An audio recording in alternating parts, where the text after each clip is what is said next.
Hi guys, and welcome back to my channel, The Sea Life 6. If you are new to my channel, please remember to hit that subscribe button and that notification button to get notified every time a new video comes out.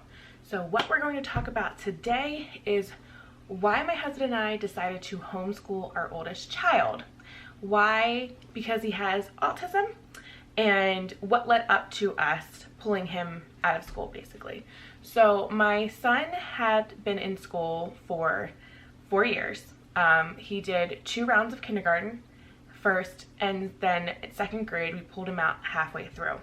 Now, we currently are stationed in a state where if your child turns 5 by the time January 1st of that current school year they can attend kindergarten. So we moved to Connecticut in 2015, and when I moved here, I was told by the school liaison, like, oh, your son is 4, he qualifies to go to kindergarten. And I said, no, he doesn't turn 5 until November. He doesn't start school till next year, because that's how I grew up.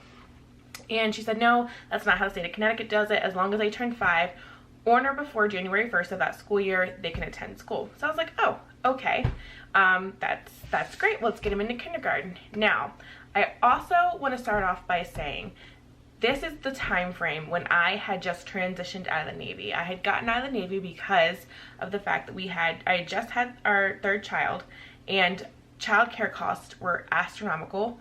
We were paying almost my entire paycheck while I was in the military to childcare. And having gone through the whole process of being gone, my husband and I both being gone at the same time when our oldest child was around 2 years old, it was just something that we decided that was not best for our family.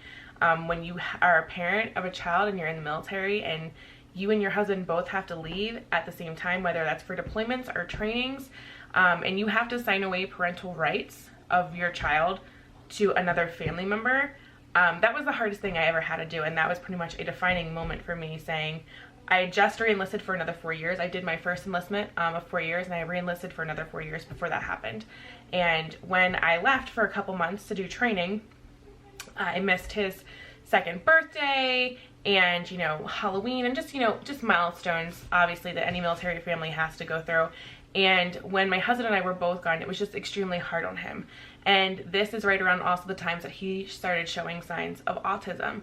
And when you have a child with autism and you don't have that structure, it really just makes them kind of go haywire. Autistic kids live off of structure. And when we weren't able to provide that, because we were bouncing him back and forth between being at home with us or being with our family, my mom and dad, then it just wasn't a very good fit for our family. So I had made the decision that I was going to get out and become a stay-at-home mom to better provide for my children. And then I also went on to have 3 more children, 2 of which while I was still active duty, and then I had 1 child as I was a civilian. But when we came up here, we had tried for about a year and a half. So he was 4 years old.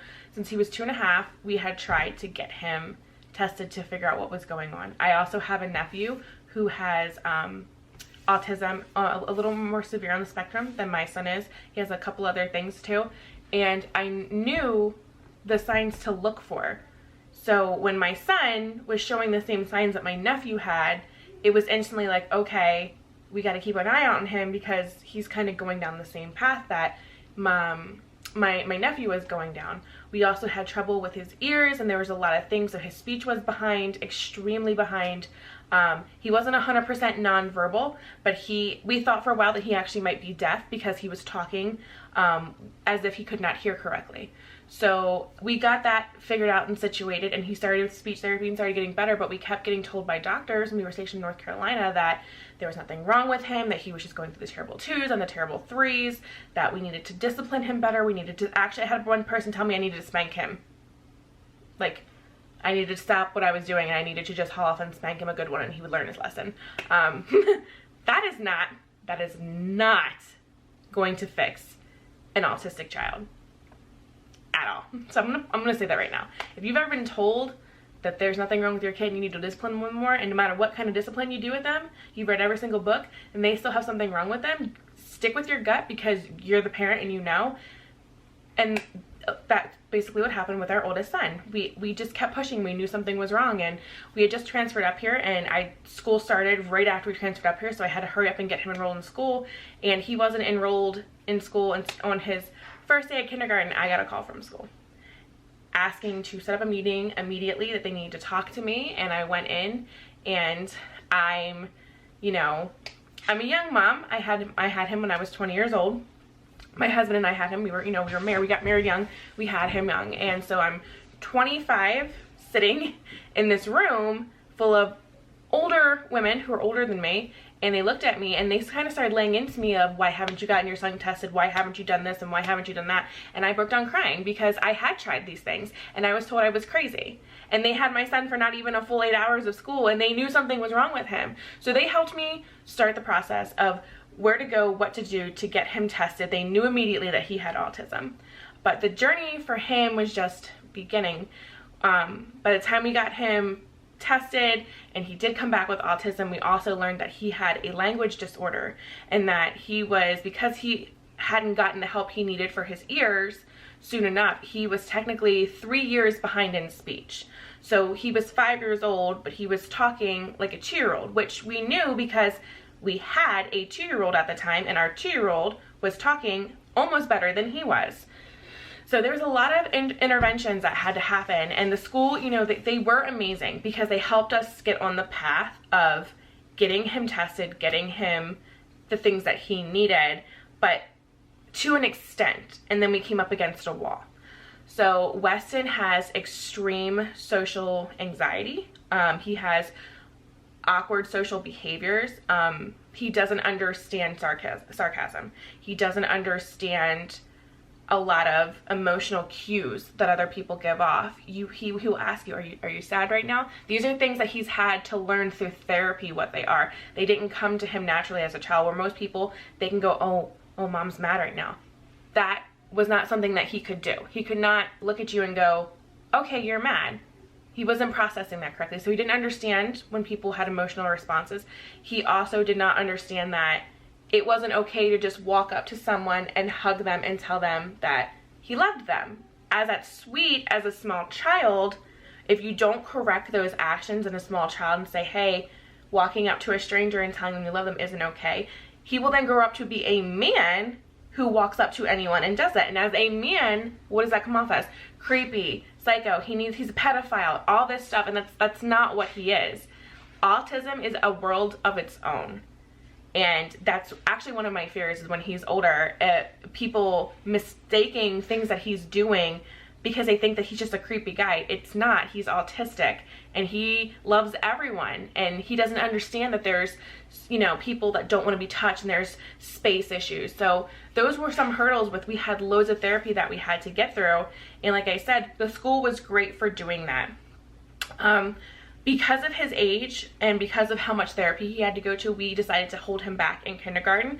So technically he was held back a year, but if he would have been enrolled in any other state, he wouldn't have even started kindergarten at that age to begin with. So he's on the level, on the age group that he should be with if he was in any other state. So he redid kindergarten, and he flourished in kindergarten. He was able to do things, gain control of things, learn so much better, and it was amazing. Now, kindergarten going into first grade, because there's that leap and that educational hurdle that starts, where it's not just playing, it's more you're going to sit down, you're going to do this, this, and this. That is when he really started to struggle with school, because the playing aspect is taken out, and it's more of a sit down and learn kind of aspect, which I think first graders, they still need to be able to play and run around. I think forcing them to sit in a chair, it just blows my mind. They're small children, and you're expecting them to behave for 8 hours a day by sitting at a desk. Anyway, we won't go into that. So he had a lot of hurdles, and even though he was getting the therapy that he needed, he started once again falling behind with schoolwork because he has so much school anxiety. Learning, because of all the things that he had to do, reading is a major trigger for him. If you ever heard someone in the autism world say, oh, this is his trigger, that was Weston's trigger. Weston is the most sweetest, most lovable, caring little boy in the world. Reading triggers him severely. It gets him worked up. it gets him extremely upset because it's such a challenge for him because of his learning disability. We also found out in first grade that he also has dyslexia. I myself have dyslexia, so I kind of was like, okay, I understand what he's going through on that aspect. Because of his writing and everything, he was flipping things backwards and learning things backwards and forwards, a lot of the things that I did. So not only does he have autism, not only does he have a language disorder, but now he has dyslexia on top of it. So if you can imagine that for any child, it's extremely overwhelming. And then sensory issues. You know, we had a lot of stuff we had to work with, a lot of clothing we had to get him to wear and try and do, and sensory being, you know, too loud noises and having to wear headphones, and just, it's really, you have to kind of figure out what works for your child because there's such a spectrum of things. That's why they call it an autism spectrum, that you don't just label a child autistic and that's how all the kids are. There are some kids who are completely nonverbal. My son is not one of those kids. There are some kids who are completely unable to do anything on their own. That is not my child. I am very blessed in the fact that even though I have a son with a disability like this, the severity of his problems are problems that constant therapy can really help him to grow into an adult that can function. So I'm blessed in that aspect. So we'll get back to, now he's in first grade and everything is triggering him. So what happens is you see the violence that comes with autism. He was getting overwhelmed, so he was lashing out, hitting, kicking, screaming. He started throwing chairs. He started running out of the room. He started biting. And as a parent, you're hearing things that your child is doing that he only does at school. He has never done any of these things at home, ever. Why? Because reading is not such a trigger with him. My husband and I also know how to calm him better than any other doctor has ever been able to. I think it's because, one, we're his parents, and two, he's comfortable with us and he knows that we're not going to hurt him, that we love him no matter what. You don't really get that with teachers, and he building relationships, yes, but I really think that just because of it's our parent, it's our role as his parent that makes him so comfortable with us, is why we can it's called de-escalate him so well. So he starts getting violent at school, and I'm going to school, and I'm going to school. And there were times they called me and they're like, Miss Kamichas, we can't calm him down. We have him, you know, safe off to another room. Can you please? And I'd have to come and I'd have to calm him down. You know, paid doctors cannot get him to calm down. And again, this is because the reading is such a horrible trigger for him. And you know, it's one of those things where it's like, oh my God, my kid is that kid that's gonna be in school. What are the other parents thinking? And I had to kind of step back for myself and be like, I don't care what other parents are thinking right now, because my child is losing it and I need to focus on him and then worry about the other kids. Once I can calm him down, I can go, okay, did anyone get hurt? I can talk to parents. I can explain to them, like, my son is not a horrible child. He has a problem.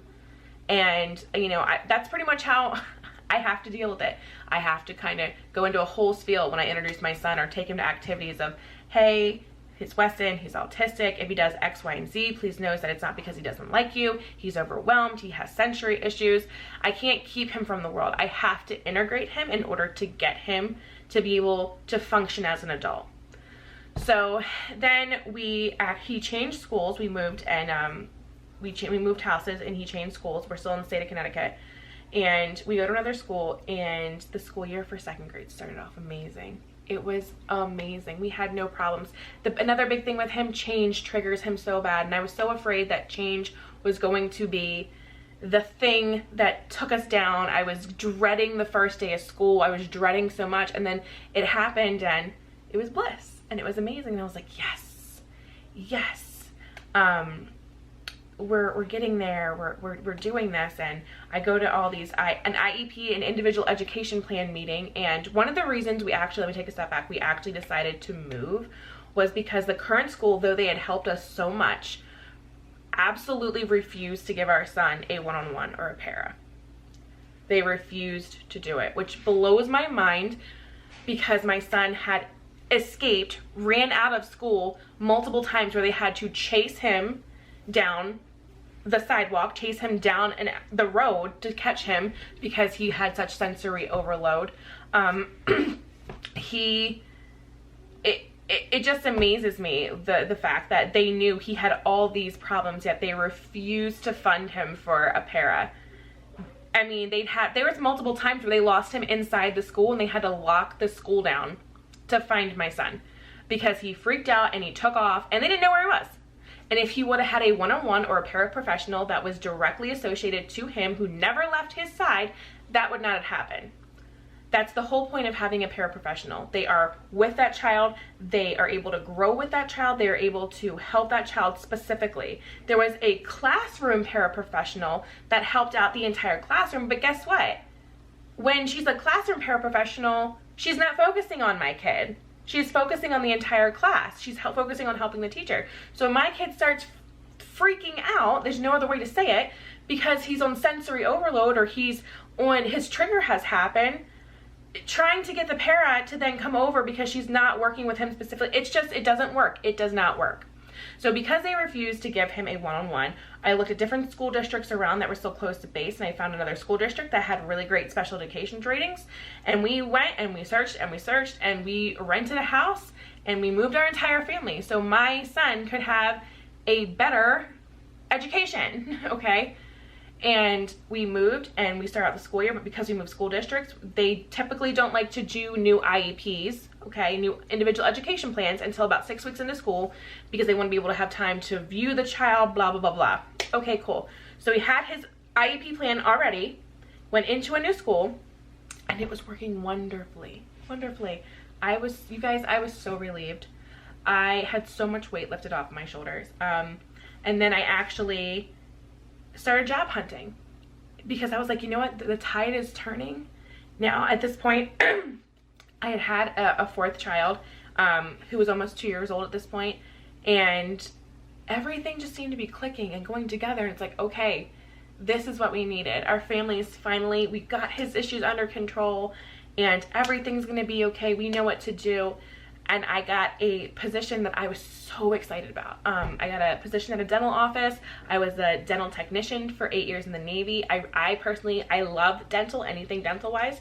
And I was so optimistic. I was like, yes. I'm like, I'm gonna have a career now that I'm out of the Navy, and my son's getting what he needs. My other kids are thriving. My husband's doing great things with his career. He's deployed, coming back from deployment, doing all these workups. Everything's great. And then I threw a wrench in it by going back to work.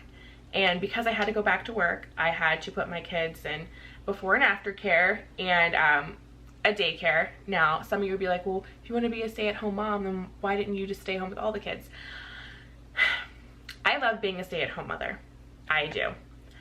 However, I have also worked my entire life. I've worked since I was 16 years old, every single day. I enlisted when I was 17. I spent my 18th birthday in boot camp, and working has always been in my life. I don't mind working. I love working. I love having a career. I love having something to strive for.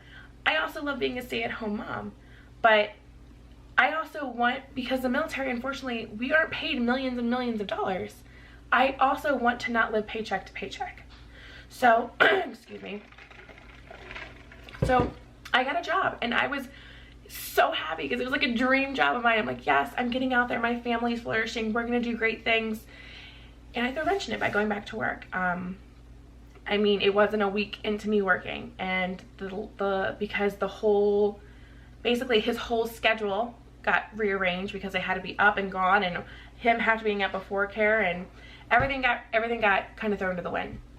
So it was no longer something that was working for him, and he became violent again at school. And I and my husband tried so hard. My husband stepped up so much, constantly taking off work, constantly going to school to try to help the situation. And not only just with him, remind you, I have 3 other children. Also, it's not just about him. I still have 3 other kids.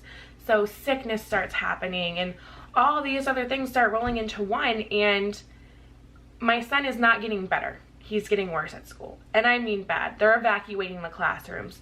We're now concerned because he's bitten a teacher. He got suspended in December of 2018 for 5 days because he was upset and he threw his milk carton and it hit a teacher in the head, and she had a concussion apparently.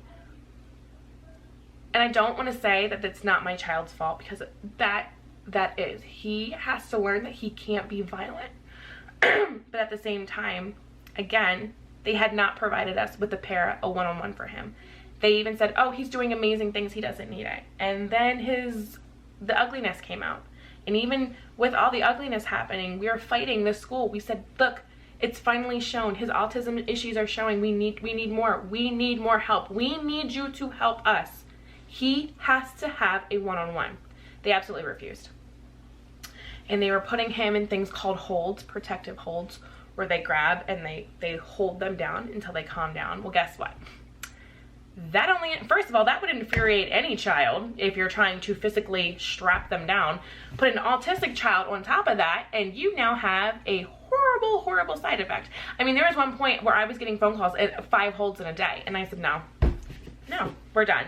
We're done. You guys don't want to give us what he needs, then we're taking him out of school. So in February 2019, Valentine's Day actually, I withdrew him from school. I met with the teachers. They told me one more time he wasn't getting a one-on-one. They had evacuated the classroom. He had almost 6 holds that day, and I said, no, this isn't working. This is scarring him. This is scarring him as a child. I said he was doing fantastic. All the therapy he was working did fantastic, and we moved to a school district who was supposed to be the top for special education. We put all this money into moving, and now we're worse than we were in the place that we were before. I could have left him there, and he wasn't half as bad. So we decided to homeschool him, and I will tell you, it was the best decision we've ever made. My son now, we were on a wait list for ABA therapy, and because of him, after school wait list for therapy is just crazy, because everyone wants to go to school and everyone needs therapy, and they can't do it at school, so they have to do it at school. So we were on wait list for over a year. Then when I called them and said, okay, he's no longer at school, I can do it during the daytime, instantaneously we got one during the day. And she started in May of last year, and till now. Now, I also want to say we finally gave in and started our son on medication in March of last year. And that was like the hardest day of my life as a parent. Because I never wanted to put him on meds. I never wanted him to look back on me and say, why did you do this? Why would you give me that? There's so many commercials nowadays. Well, if you took that medication, you might be entitled to. And I was so afraid that my child was going to turn into a zombie, because that's just, people hear, they're like, you know what, my parents made me take this med when I was a child, and I was a zombie and I hated it. I never wanted that. But when you get to the point where your child is so violent that you're afraid that they might actually take him from you because he's that out of control, and it's not towards his family, it's towards the school, that you have to do what you have to do. So we started medication, and that did really help. And then we started him on ABA therapy, and I can tell you, Rachel, her name is Rachel, she has done amazing things since June of 2019. Our son 360'd. He's not perfect, but he is, oh my gosh, he's so better from what he was. Homeschooling him, being able to give him that one-on-one. You know, when we took him out of school, he was barely in 2nd grade, he was barely at a 1st grade reading level. Even with us trying to do things with him, because you only have so much time in the day after school and on weekends, and trying not to force him during summertime and giving him a break, he was so far behind. And so in 3 days, it will be a year, and he not only redid the 1st grade curriculum, he completely smashed through the 2nd grade curriculum, and he's on 3rd grade now. He's where he needs to be. And are there bad days? Yes.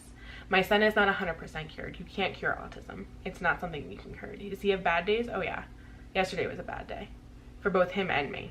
I wound up crying yesterday. There are days that I don't feel like homeschooling, but it has to get done. There's days that he definitely doesn't want to do school, but it has to get done.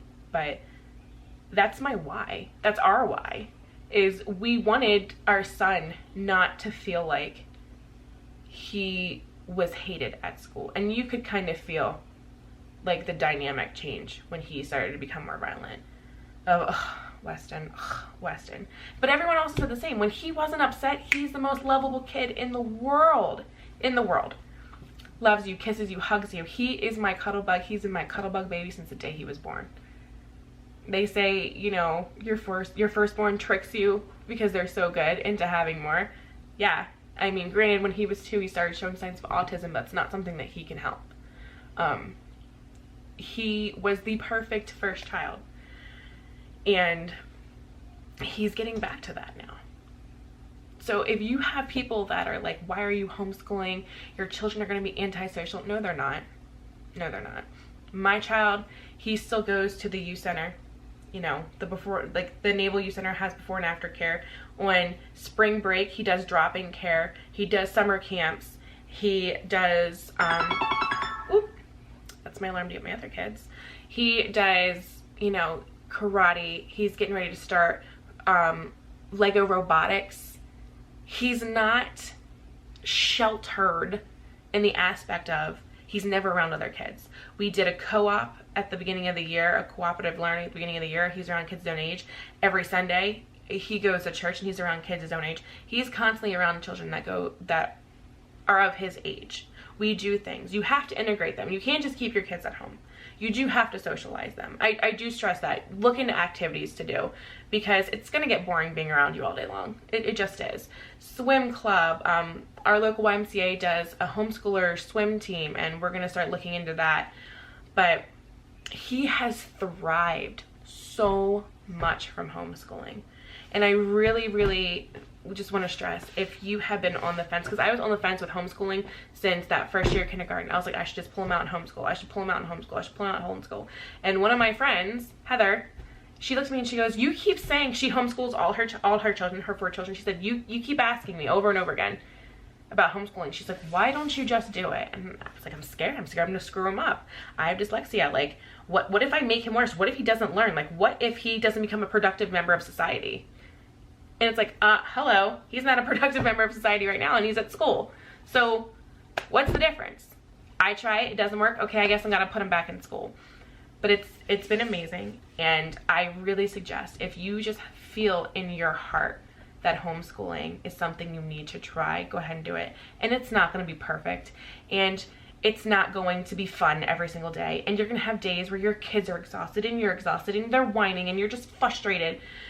But that's life. Not every single day is gonna be happy-go-lucky, la la la la la, and it's just not how it is. You have bad days, your kids have bad days, your kids have bad days at school, you have bad days at work if you're working. But if it's in your heart to do this, I suggest you just take the leap and do it. Because guess what?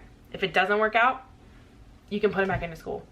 But you will never have that feeling of what if. And that's where I was at. What if I would have done that and I could have changed his life, but I didn't because I was scared. So I tried it and I did it, and it has changed his life. And I can't even explain. If I could have kept a video camera just videotaping every single day of his life so you guys could see the amazing progress that I'm not going to say it's just me. Obviously I'm homeschooling him, but his therapist and his doctors and everything that's happened since he's been taken out of school has just been a complete blessing. You would not even hesitate to homeschool. You would do it. If you're in the position where you feel like your child would flourish better at home, then do it. You can always put them back into school. Want to say, oh, you know, you're gonna social awkwardness, that's not a thing. Guess what? My kid's already socially awkward and he was in school for 4 years. Now, my other children, I have a child that's in kindergarten. I have a child that's in pre-K.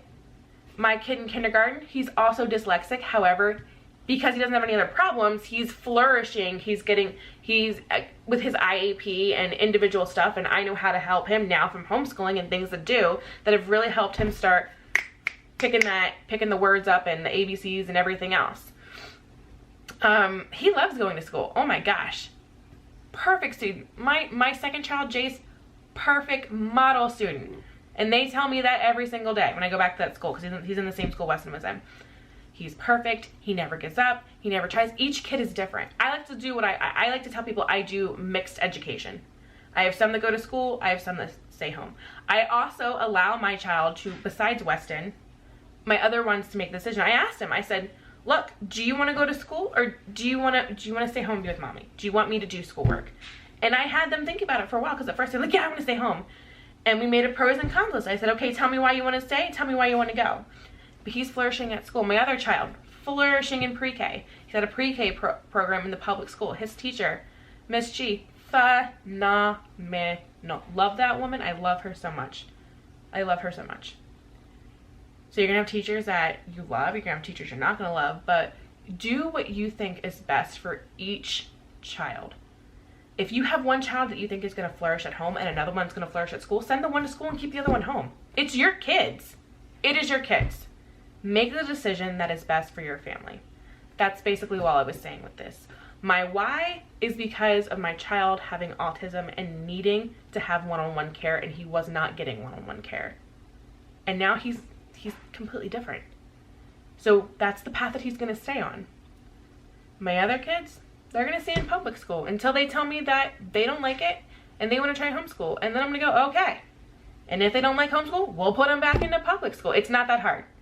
Not that hard. Thank you so much for taking the time to listen to me.